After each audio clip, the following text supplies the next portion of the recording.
जब भी अब्बा घर में आएंगे बच्चे समझते हैं चंगेज खान घर में आ गया, अभी नसीहतों के अलावा इनका कोई काम नहीं है। बस ये आ गए, ये यहाँ क्यों रखा हुआ है, ये गिलास यहाँ क्यों रखा हुआ है, अबे तू स्कूल गया था, ये स्टाइल होता है। तू स्कूल आज फिर छुट्टी करके बैठा हुआ है, पटाख पटाख दो लगाई उसके खींच के, फिर एक ठुड्डा मारा, फिर गालियां भी दे रहे होते हैं।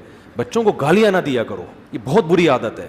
अबे तू क्या कर रहा है, अबे तू उल्लू के पट्टे ऐसे, ये कहती नहीं भाई आप क्या कर रहे हो बेटा। एक साहब ने मुझे कहा मेरा बच्चा जो है ना तू तड़ाक से बात करता है। मैंने कहा आप अपने बच्चे से तू तड़ाक से करते होगे, वरना ये कहीं और से तो नहीं सीख सकता। ये तो हमने उलमा को देखा है, बड़े उलमा को, वो अपने बच्चों से ऐसे बात कर, आइए बेटा छोटे बच्चों से भी खाइए जाइए। और यहाँ क्या हो रहा है, अबे उल्लू के पट्टे खा ले, तेरे सामने खाना ठंडा हो रहा है।